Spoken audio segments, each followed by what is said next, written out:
আমার ছেলে অভিমন্যু আমাকে ফুলের মালা পরিয়ে বলল, মা, আমি তোমাকে জীবনসঙ্গিনী হিসেবে চাই।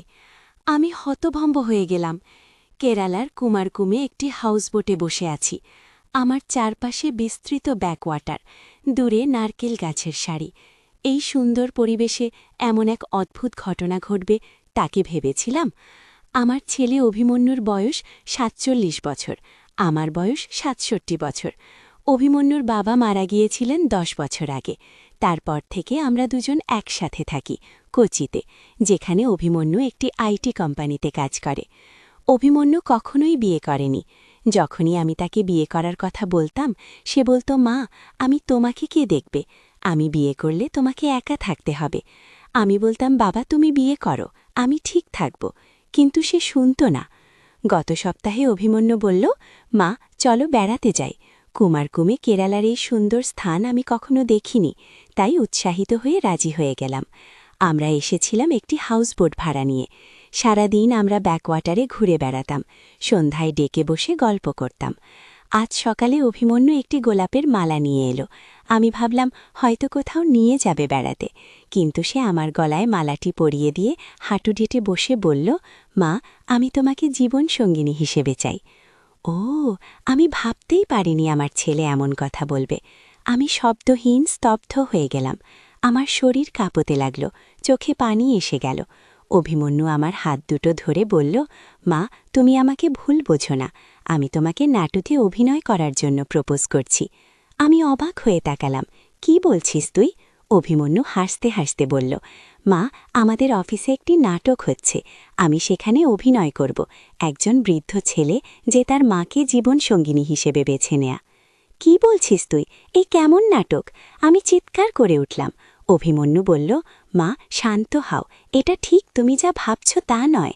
নাটকে আমি একজন অভিনেতা, বিজনবাবু, যিনি মাকে এতটাই ভালোবাসেন যে তিনি তার মৃত মায়ের স্মৃতিতে বিভোর হয়ে আর কাউকে বিয়ে করেননি।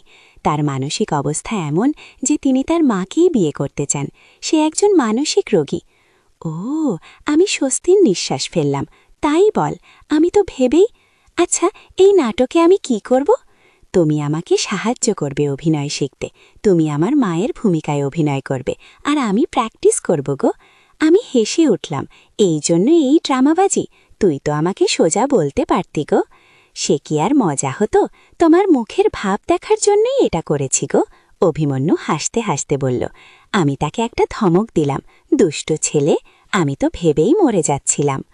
এভাবেই সেদিনের হাসিটারটা শেষ হলো। আমরা নাটকের লাইনগুলি প্র্যাকটিস করলাম। সন্ধ্যাবেলা আমরা ব্যাকওয়াটারে নৌকা নিয়ে বেরিয়ে পড়লাম। চারদিকে তখন সন্ধ্যার আবছা আলো ছড়িয়ে পড়েছে।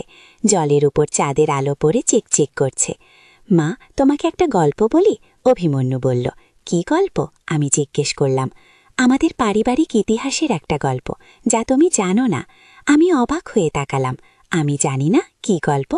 অভিমন্যু গম্ভীর হয়ে বলল, মা, তুমি জানো না, বাবা মারা যাবার আগে আমাকে একটা সত্য বলেছিলেন। আমার বাবা আসলে আমার আসল বাবা নন। আমি যেন বজ্রহত হলাম। কি বলছিস তুই? কি পাগলামি করছিস? বাবা মারা যাবার আগে আমাকে বলেছিলেন আমি নাকি দত্তক নেওয়া সন্তান। আমাদের বাড়ির কাছের জঙ্গলে একটি মন্দিরের কাছে আমাকে পাওয়া গিয়েছিল। আমি হতবাক। অভিমন্যু আমার আসল সন্তান, এই সত্য আমি জানি। কিন্তু তার বাবাটাকে এমন কথা কেন বললেন? আমি তার হাত ধরে বললাম, বাবা, এটা ভুল। তুমি আমার গর্ভজাত সন্তান। তোমার জন্মের সময় আমি ছিলাম, তোমার পিতা ছিলেন। তোমাকে মিথ্যা বলা হয়েছে।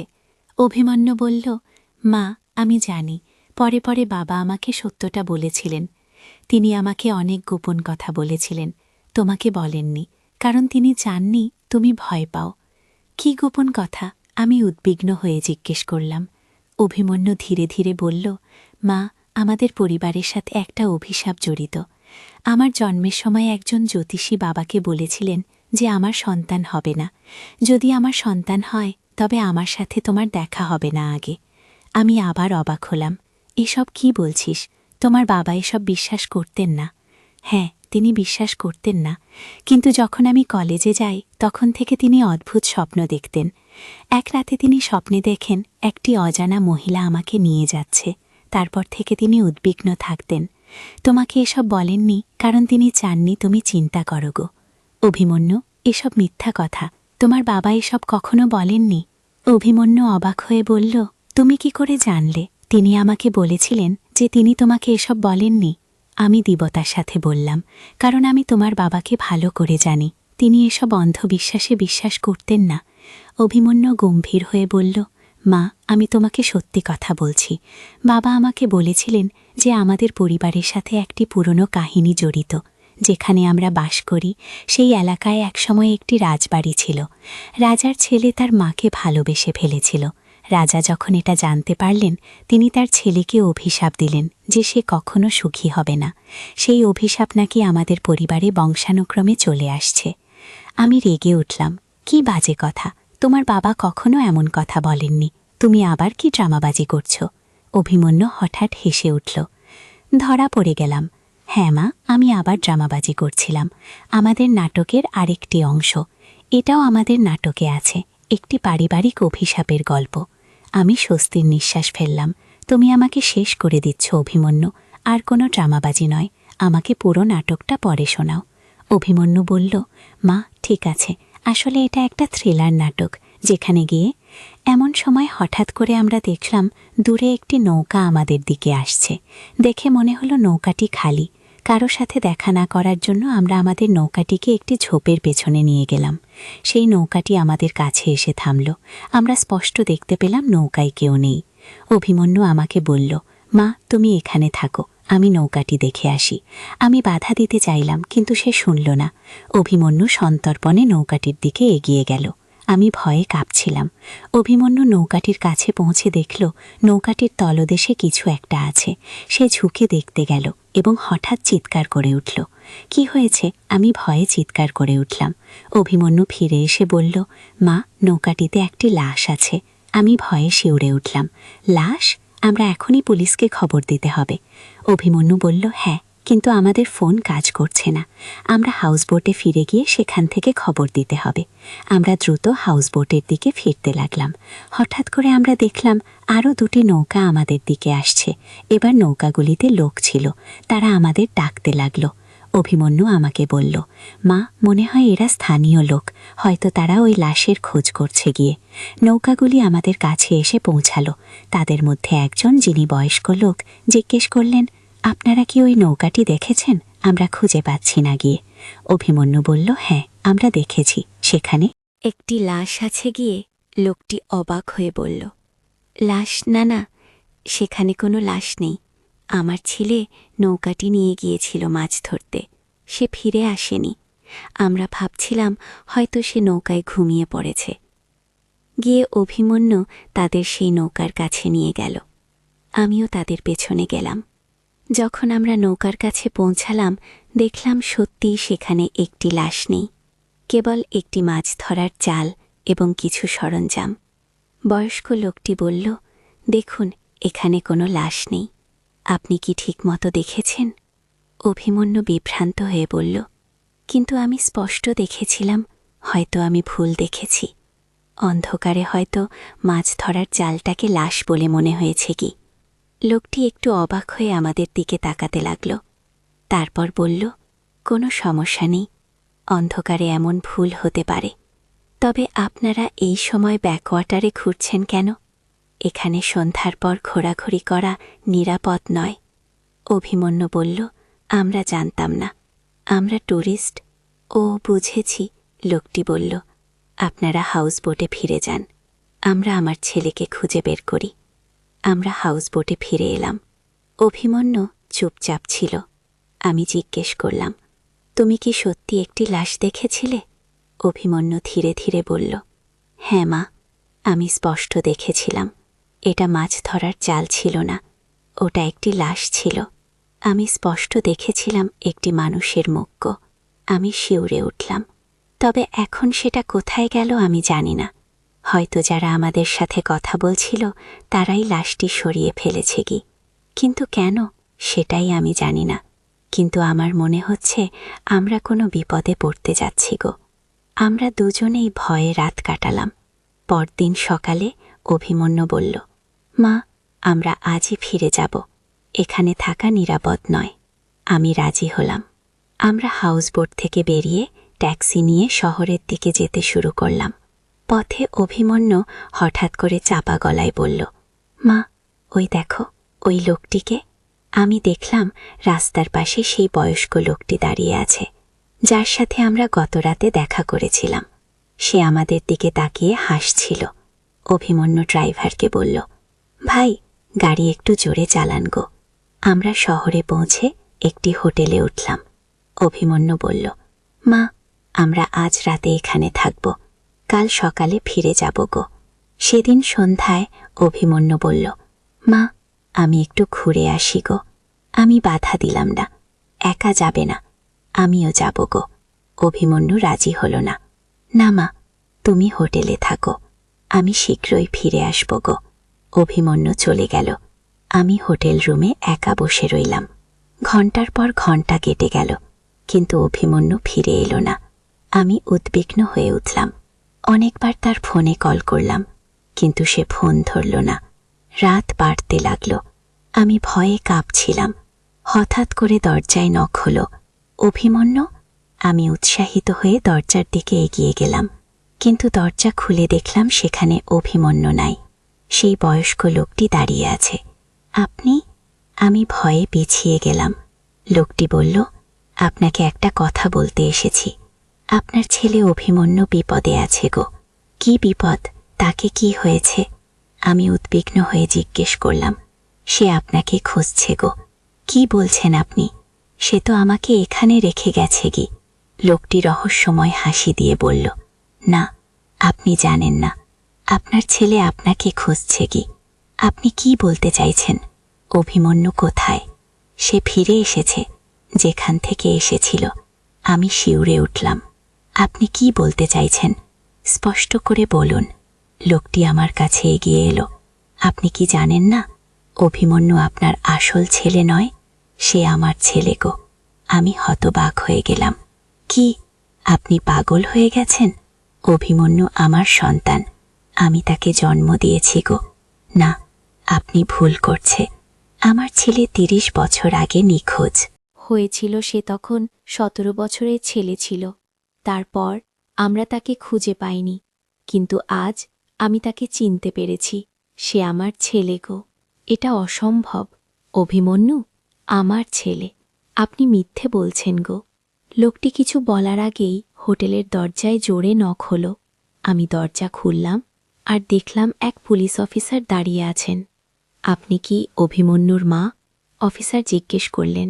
হ্যাঁ, আমি কাঁপা গলায় বললাম। কি হয়েছে? অভিমন্যু কোথায়? আপনার ছেলে একটি দুর্ঘটনায় পড়েছে, তাকে হাসপাতালে নিয়ে যাওয়া হয়েছে। আমরা আপনাকে সেখানে নিয়ে যেতে এসেছি। সেই বয়স্ক লোকটি ততক্ষণে অদৃশ্য হয়ে গিয়েছিল। আমি তাড়াতাড়ি প্রস্তুত হয়ে পুলিশের সাথে হাসপাতালে গেলাম। সেখানে পৌঁছে আমি অভিমন্যুকে দেখলাম। সে বেডে শুয়ে আছে, তার মাথায় ব্যান্ডেজ। অভিমন্যু! আমি দৌড়ে তার কাছে গেলাম। তুমি ঠিক আছো? অভিমন্যু আস্তে করে চোখ খুলল। মা, তুমি এসেছ গো। কি হয়েছিল? আমি মনে করতে পারছি না। আগিয়ে অভিমন্যু কষ্ট করে বলল। ডাক্তার আমাকে বললেন, আপনার ছেলে রাস্তায় একটি দুর্ঘটনার শিকার হয়েছে। তার মাথায় আঘাত লেগেছে। তার স্মৃতি সাময়িকভাবে চলে গেছে। চিন্তা করবেন না, ধীরে ধীরে ফিরে আসবে। আমি অভিমন্যুর পাশে বসে রইলাম। সে ঘুমিয়ে পড়ল। রাত গভীর হতে লাগল। হঠাৎ মনে পড়ল সেই বয়স্ক লোকটির কথা। সে বলেছিল অভিমন্যু তার ছেলে। এটা কি সম্ভব? না, অসম্ভব। অভিমন্যু আমার গর্ভজাত সন্তান। আমি তার জন্ম দিয়েছি। আমি স্পষ্ট মনে করতে পারি সেই দিনটি। পরদিন সকালে অভিমন্যু জেগে উঠল। মা, সে ডাকল। হ্যাঁ বাবা, আমি তার কাছে গেলাম। আমি কি বলেছিলাম সেই রাতে ব্যাকওয়াটারে একটি লাশ দেখেছিলাম? হ্যাঁ, তুমি বলেছিলে। কেন? আমি মনে করতে পারছি গো। অভিমন্যু ধীরে ধীরে বলল, সেই লাশটি ছিল সেই বয়স্ক লোকটির ছেলের, যে লোকটি আমাদের সাথে কথা বলেছিল গো। তাহলে তুমি সত্যিই একটি লাশ দেখেছিলে? আমি অবাক হয়ে জিজ্ঞেস করলাম। হ্যাঁ, এবং সেই লোকটি আমাকে দেখে চিনতে পেরেছিল গো। কি বলছো তুমি? মা, এটা একটা লম্বা গল্প। আমাদের এখান থেকে চলে যেতে হবে। আমরা এখানে নিরাপদ নই গো। পরবর্তী দিন আমরা কোচি থেকে কলকাতায় চলে এলাম। অভিমন্যু বলল, এখানে আমরা কিছুদিন থাকব। কলকাতায় আমাদের পূর্বপুরুষদের শহর। এখানে আমাদের পুরনো বাড়ি আছে, যেখানে আমরা কখনো যাইনি। আমরা কলকাতার একটি হোটেলে উঠলাম। অভিমন্যু তখনও পুরোপুরি সুস্থ হয়নি, তার মাথার ব্যান্ডেজ এখনও ছিল। হোটেলে পৌঁছে অভিমন্যু আমাকে বলল, মা, আমাকে কিছু সত্য বলতে হবে। কি সত্য? আমি উদ্বিগ্ন হয়ে জিজ্ঞেস করলাম। সেই বয়স্ক লোকটি সত্যি বলেছিল, আমি তার ছেলে গো। আমি হতবাক হয়ে গেলাম। কি? এটা অসম্ভব। তুমি আমার ছেলে? আমি তোমাকে জন্ম দিয়েছি গো। অভিমন্যু ধীরে ধীরে বলল, মা, আমি তোমার ছেলেই বটে, কিন্তু আমি আরও কারো ছেলে গো। কি বলতে চাইছো তুমি? মা, এটা একটা অদ্ভুত গল্প। আমি জানি তুমি বিশ্বাস করতে পারবে না, কিন্তু এটা সত্যি গো। অভিমন্যু বিছানায় বসে পড়ল। আমাদের পরিবারের একটা ইতিহাস আছে, যা তুমি জানো না। আমার জন্মের আগে আমাদের পরিবারে একটা অভিশাপ ছিল। সেই অভিশাপ অনুযায়ী আমাদের পরিবারের কোনো পুরুষ সন্তান বাঁচবে নাকি। তুমি তো বেঁচে আছো। আমি বললাম, হ্যাঁ, কারণ বাবা সেই অভিশাপ থেকে বাঁচার একটা উপায় খুঁজে পেয়েছিলেন। তিনি জেনেছিলেন, যদি একই মানুষের দুটি জীবন থাকে, তবে অভিশাপ কাজ করবে না। আগে দুটি জীবন? কি বলছো তুমি? হ্যাঁ মা, যখন আমি জন্মাই, বাবা আমাকে এক জ্যোতিষীর কাছে নিয়ে যান। সেই জ্যোতিষী ছিলেন কেরালার কুমারকুমে। তিনি বাবাকে বলেন, অভিশাপ থেকে বাঁচার একমাত্র উপায় হলো আমাকে দুটি জীবন দেওয়া গো। দুটি জীবন? এটা কিভাবে সম্ভব? জ্যোতিষী একটি মন্ত্র জানতেন। সেই মন্ত্রের মাধ্যমে আমার আত্মাকে দ্বিখণ্ডিত করা সম্ভব ছিল। আমার আত্মার এক অংশ আমার শরীরে থাকবে, আর অন্য অংশ আমার দ্বিতীয় আত্মা হিসেবে বেঁচে থাকবে। এই দ্বিতীয় আত্মা একটি শরীরে প্রবেশ করবে, যে শরীর প্রাণবিহীন। গো, তুমি কি বলছো? এটা অসম্ভব। হ্যাঁ, অসম্ভব মনে হয়, কিন্তু এটাই সত্যি। বাবা সেই জ্যোতিষীর পরামর্শ অনুযায়ী কাজ করেন। সেই সময় কুমারকমে একটি দুর্ঘটনা হয়েছিল। এক মাঝির ছেলে ডুবে মারা গিয়েছিল। তার লাশ পাওয়া গিয়েছিল। জ্যোতিষী সেই লাশে আমার দ্বিতীয় আত্মা প্রবেশ করান। গো, তুমি অবিশ্বাসের সাথে শুনতে লাগলাম। এসব তুমি কোথায় শুনলে? বাবা আমাকে বলেছিলেন, তিনি মারা যাবার আগে। কিন্তু এটা অসম্ভব। তোমার বাবা এসব বিশ্বাস করতেন না। গিয়ে তিনি করতেন মা। তিনি জানতেন এটা সত্যি, কারণ আমি বেঁচে আছি। অন্যথায় অভিশাপের কারণে আমি বেঁচে থাকতাম না। গিয়ে আমি অবাক হয়ে শুনতে লাগলাম। তাহলে সেই বয়স্ক লোকটি? গো, হ্যাঁ, সে সেই মাঝি যার ছেলে ডুবে মারা গিয়েছিল। সে জানে না আসল ঘটনা। সে শুধু জানে তার ছেলে মারা গিয়েছিল এবং হঠাৎ করে আবার জীবিত হয়ে উঠেছিল। তার ছেলে হঠাৎ করে অদৃশ্য হয়ে যায়। সে 30 বছর ধরে তার ছেলেকে খুঁজছে। গো, কিন্তু তুমি তো এত বছর আমাদের সাথে ছিলে।